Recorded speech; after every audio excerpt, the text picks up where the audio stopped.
Hi, thanks for allowing me to be here today. I am going to be presenting on nutrition and diet for MSA. My name is Vanessa Leschak.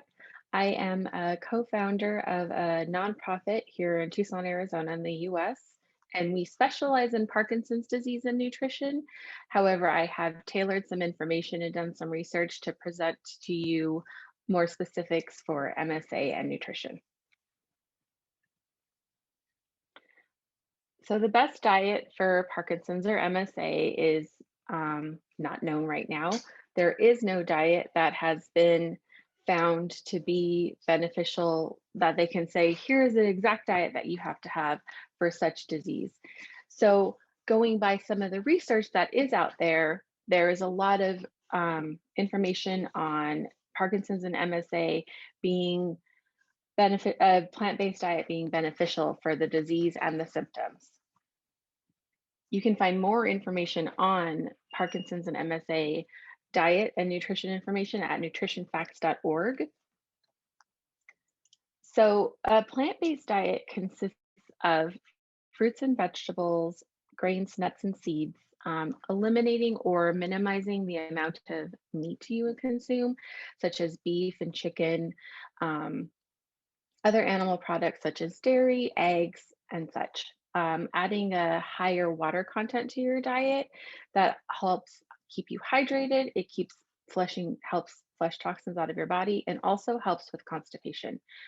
Um, Plant-based diets tend to be higher in vitamins and minerals, antioxidants, fiber, and other nutrients. So we talk a lot about the foods to limit or avoid if possible. We don't expect perfection when you're trying to switch out your diet. Even a little bit of a step in a good direction is better than nothing at all. So when we're talking about avoiding or limiting food, we talk about limiting that dairy. That includes milk, cheese, butter, ice cream, and yogurt. You can switch those out for plant-based dairy options, which are made from nuts, seeds.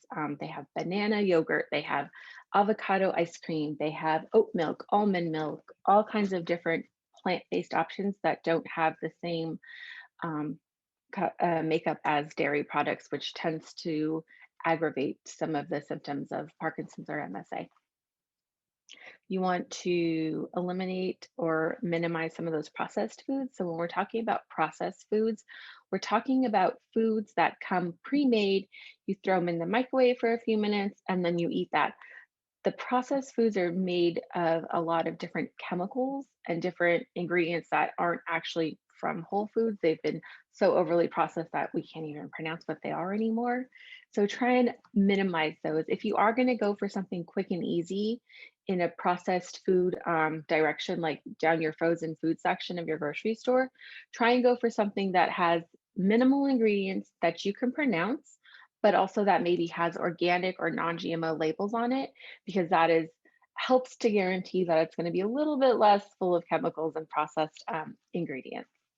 Sugar substitutes, you want to try and eliminate those. When we talk about sugar substitutes, we're talking about Splenda, Equal, Sweet and Low. Those are sugar substitutes that have been created for keeping, like the sugar out of your body, lower carbs for diabetes and stuff like that. However, those are made from chemicals. They're not the best option for you. So if you do need to go with a sugar substitute, we recommend using honey, agave, or stevia. Stevia is a natural plant. It actually grows, it kind of looks like a mint leaf. It's green. You can grow it. You can actually just eat the leaves. They're super sweet, tastes just like you're eating candy. But you can, what they do is they grind them and they extract the sugar from that, and that, or the sugar, which is not actually sugar. It's just a sweetener. I'm not quite sure how it's made. It's just made from a green plant, but it's really good. It's a good alternative. It will sweeten your drinks and such, but not give you the chemicals that sugar substitutes will give you. You also want to try and limit the foods that are high in sodium and high in sugar. That kind of goes along with those processed foods. Processed foods tend to be higher in sugar and sodium. That helps preserve them, keep them for all lifetime. And but you don't want to consume that, because adding those chemicals to your body is not going to help your body um, react in a great way. It's going to keep your body inflamed and constantly feel like it's fighting. So you want to avoid and limit dairy, processed foods, sugars, sodium, and sugar substitutes. The next thing we talk about is how you can switch out those foods. So we talked about dairy-free options for your milks and your yogurts. There's dairy-free ice cream. There's, oh gosh, there's dairy-free butter. There's dairy-free cheese. You can try the raw sugar, maple syrup, stevia, honey, and you can also utilize more fresh fruits and vegetables in your meals instead of the processed things or quick, canned fruit in syrup. Try just eating a peach instead of trying canned peaches. Why should I avoid dairy? We talk about avoiding dairy because there is research done on that. It is linked to it doesn't cause Parkinson's or any neurological diseases. However, it is linked to these diseases. Um, Frequent consumption of dairy products was associated with a modest increased risk of Parkinson's disease. Dairy products can cause constipation and diarrhea. They lower your uric acid, which is an important brain antioxidant. So uric acid helps protect your brain, and dairy will lowers that. So it's leaving your brain a little bit more exposed to toxins. Um, and it causes inflammation in the body, kind of like we're talking about processed foods and high sodium and sugar causes inflammation, dairy causes inflammation in your body, which keeps your body in that constant fighting mode of trying to calm itself. So there's a whole chart on here that shows the cycle of dairy being made all the way till how it causes that contamination in the brain. So dairy is made from animals, which cows mostly is where we get our dairy from. So the cows are eating what's in their environment. They're eating the grass, they're drinking the water, they're in the dirt, they're breathing in the air, and all those things are full of toxins and chemicals. And we're not really sure, the history of each cow. Where did it come from? What did it eat? And it goes on generations, just like humans have their generations and their genetics. So do animals and the cows. So there's things that are passed on biologically, but then there's also things that in their environment that are contributing to how their body is functioning. So we take that and then they're making milk from those. They're using chemicals in the water, in the ground and stuff. The cows are consuming that. So then you're extracting those products from those animals, and there's still traces of that stuff from the animals to the dairy product. Um, those things accumulate. They can start accumulating in your brain if you have, let's say you've consumed dairy your entire life and you're in your 60s, now you have 60 years of consuming dairy products, and it kind of just slowly builds up over time and it can start building up in your brain.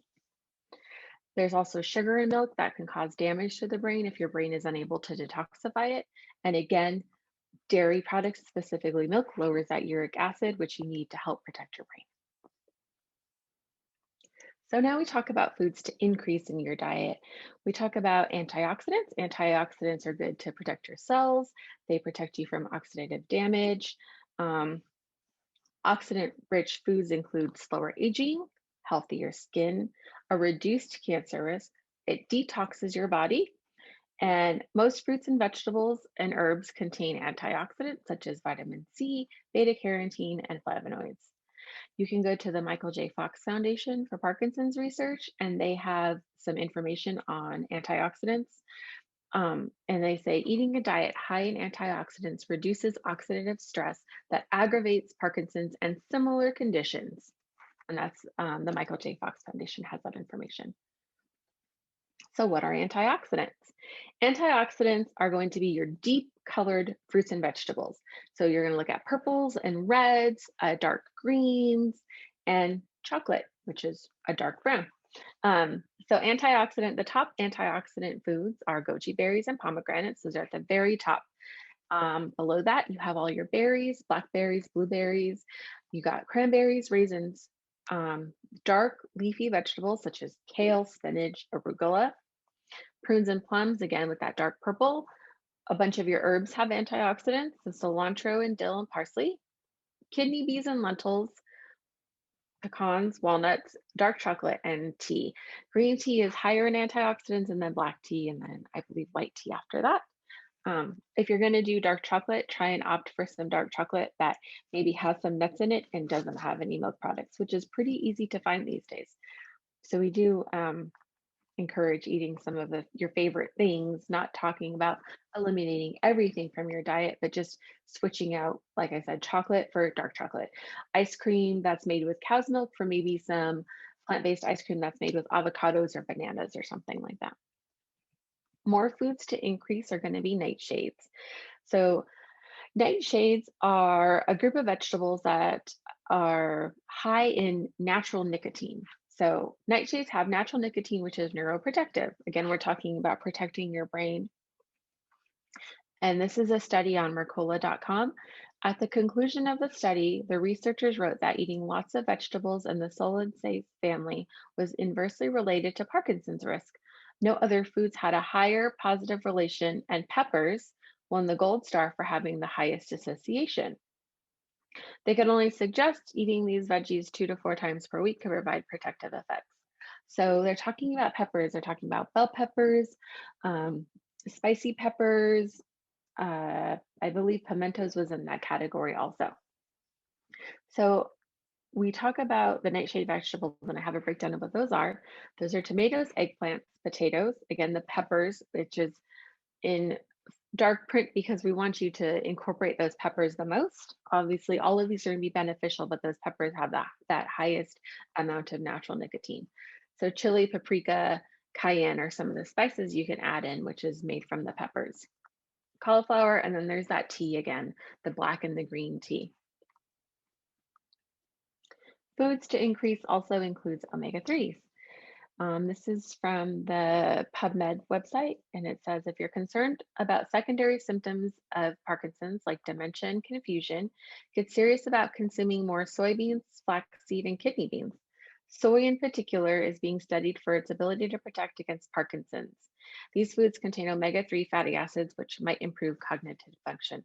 So, again, omega-3s are going to help protect your brain.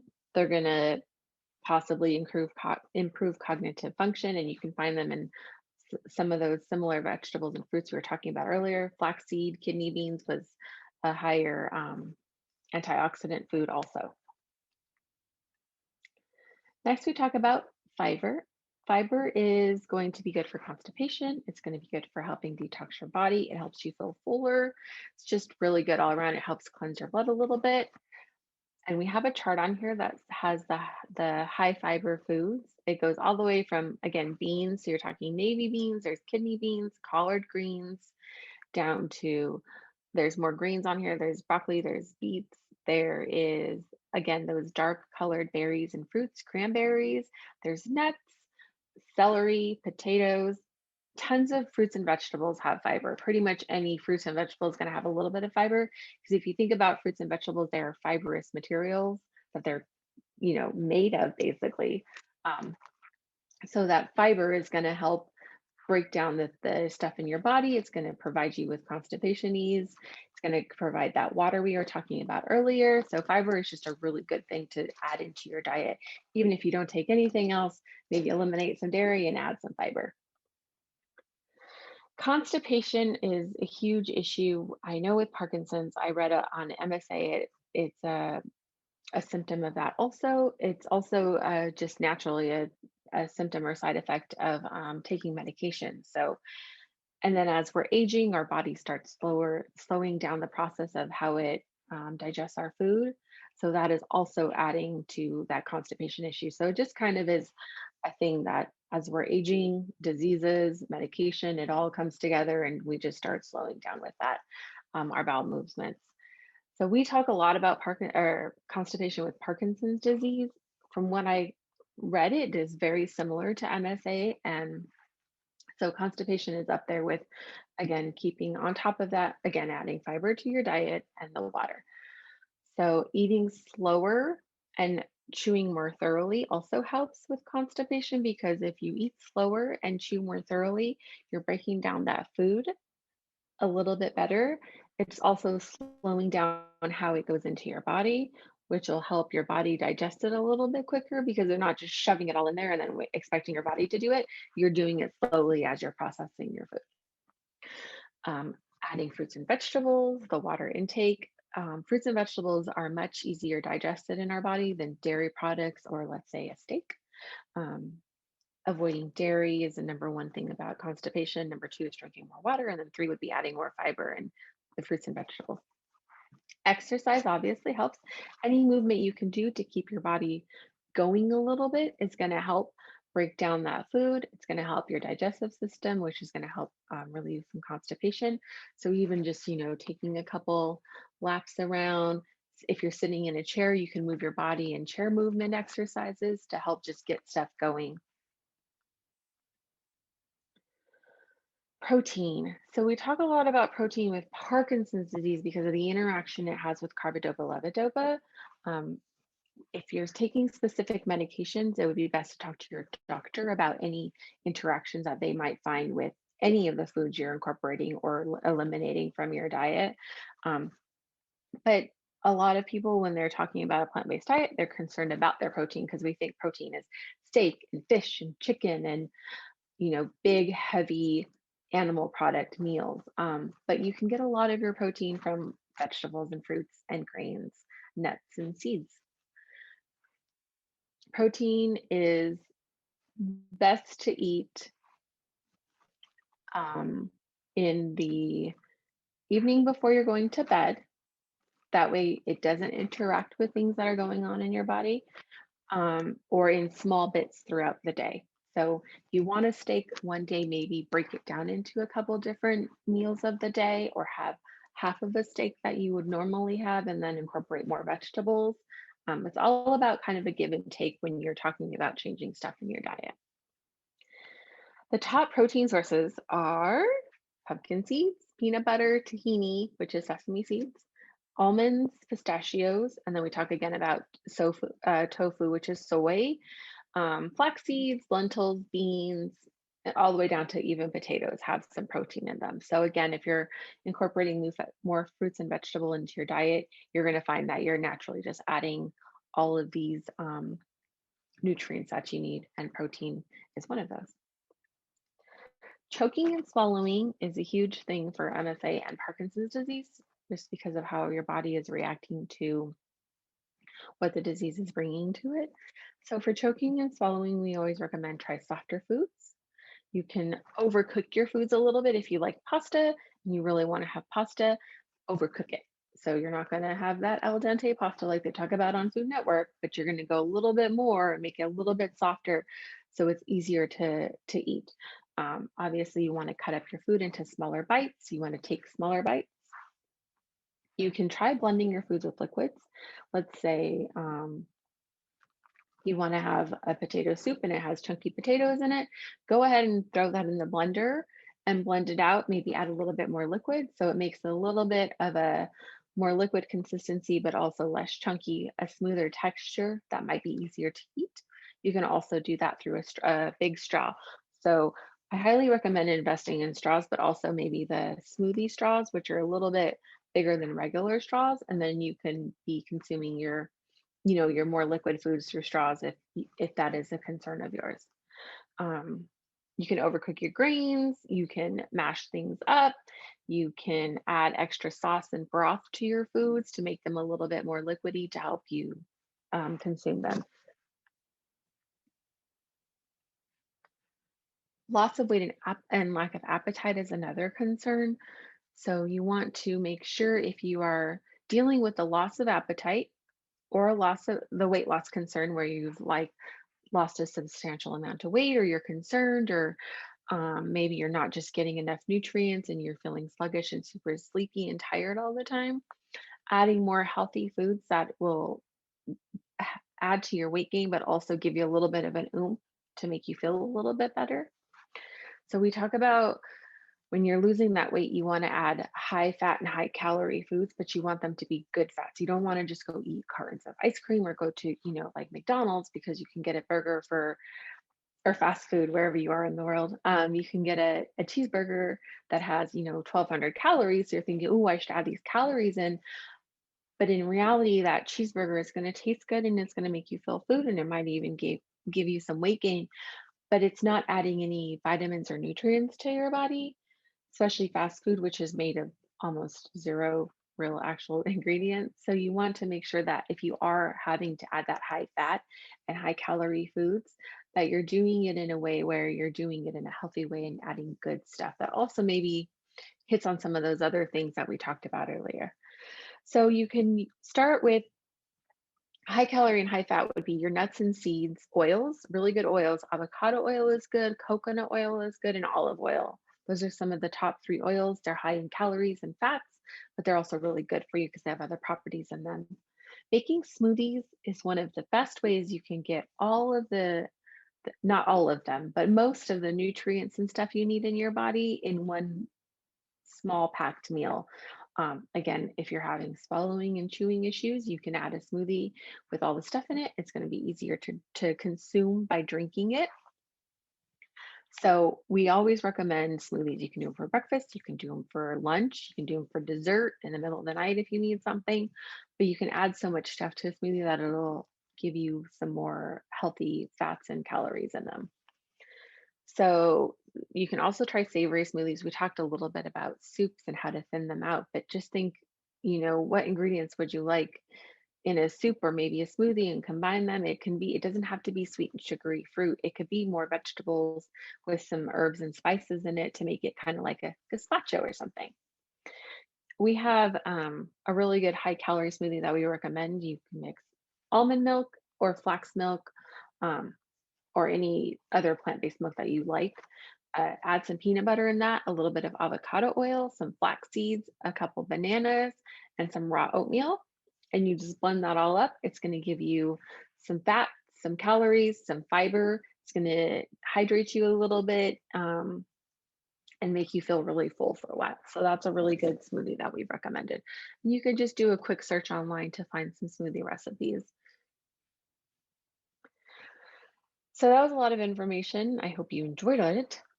We talk about what you can do now to help incorporate these things. We recommend starting small. Start by looking around in your refrigerator, your pantry, and see what can I switch out that maybe I would be okay with. I'm not going to feel bad or sad about, switching out my ice cream for a plant-based ice cream. Do a lot of testing. If you go grocery shopping, pick up a couple different varieties of plant-based ice creams or yogurts. Try a couple different varieties of oil that you like. Pick up a few different types of frozen fruit for your smoothies. Try different vegetables and salad mixtures so you can see what you like and what you don't like and what else you're willing to give up that you have all the time, but maybe you can switch that out and you can be comfortable and easy for you because you want this to be super easy to do. You don't want to feel like you're missing out or you're missing a food or you're on a diet. We never want you to feel like you're on a diet because then you're not going to want to stick with this. You just want to start slowly by switching out stuff that you can tolerate switching out. Um, so we talked about looking at your kitchen and your pantry, go to your favorite grocery store and just try some new stuff. Meal prep for your week. Try some meal prep ideas. You can get tons of recipe online. We have recipes on our website and a meal prep calendar to try. You can go and just decide what meals you want to make for the week, get the recipes together, get the ingredients together, and spend, let's say, one day shopping and doing your recipes. And then the next day, you can do a bunch of the prep work. You can cook your grains, you can cook your rices and pastas, you can chop your fruits and vegetables, stuff like that. You can pre mix your smoothies if you'd like. You can make one big batch of smoothies and just proportion it throughout the week or get them all ready for, let's say, your bullet blender or something like that. You can use a meal delivery service that delivers food. There's tons of them online in the US. I don't know about out of the country, but you can try and find a meal delivery service that maybe has a plant-based or vegan or vegetarian option and just try some new foods that way. They tend to be pretty good. A lot of them use more fresh ingredients. You know what's in them. You can kind of tailor them to what you like. You can attend a cooking class, whether it's virtually or in your community, or maybe a support group or your neighbor's house or something like that. Family potluck type of idea would be great.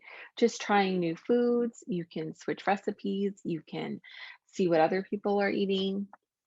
And we recommend just doing something to help yourself switch out just a little bit at a time. Um, okay, there's a quote that I like to end this talk with. It says, "There is no other medication, if you will, that's taken with such regularity as food. We eat food several times a day, every single day. We need it to live." So, whether you're battling a disease or a sickness, an illness, or just an, anything in your life, you want to make sure that what you're putting in your body is helping feed your body in a positive way, and do that in whatever way you can with whatever healthier foods you can start swapping out. So, thank you for letting me be here and presenting to you. I hope some of this information was beneficial. You can go to our website, it has a ton of free information on it. There's printouts, there's lists, there's shopping, there's recipes, just a lot of resources and information to help you switch over, get started, and feel free to contact us with any information that you might need or any questions. Thank you.